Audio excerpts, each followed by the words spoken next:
Everyone, আসসালামু আলাইকুম। আশা করি সবাই অনেক অনেক ভালো আছেন। আজকে আমি আপনাদের সাথে চকলেট ওভারলোডেড একটা কেকের ডেকোরেশন শেয়ার করব।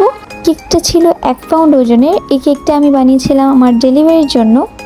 তো চলুন কিভাবে আমি কেকটা ডেকোরেশন করেছি সেটা আমি আপনাদেরকে দেখিয়ে দিই।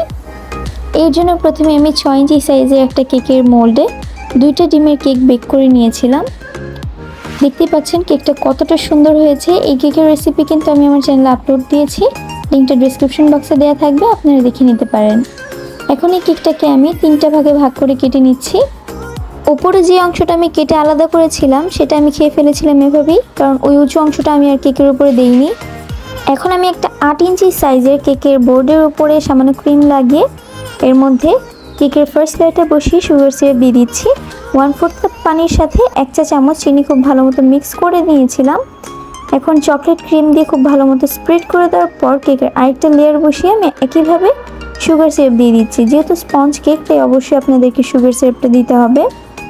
একইভাবে ক্রিম দেওয়ার পর একদম লাস্ট যে লেয়ারটা সেটা বসিয়ে আমি একইভাবে সুগার সিরাপ দিয়েছি।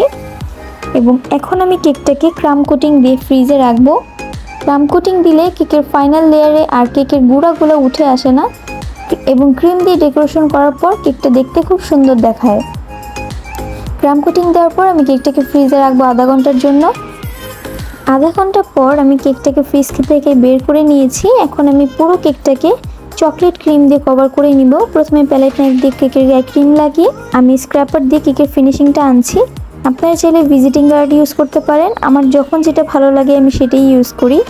কেকটাকে খুব ভালো মতো ফিনিশিং দেওয়ার পর আমি ফ্রিজে রাখবো 5 মিনিটের জন্য। নর্মাল ফ্রিজে রেখে দিবেন 5 মিনিটের জন্য, বেশি সময় ধরে রাখতে যাবেন না, কারণ পুরো কেকটাকে কিন্তু আমরা চকলেট গানাশ দিয়ে কভার করব। বেশি ঠান্ডা থাকলে সেক্ষেত্রে চকলেট গানাশটা দেওয়ার পর চকলেট গানাশটা জমে যাবে। এখন আমি কেকটাকে চকলেট গানাশ দিয়ে কভার করব।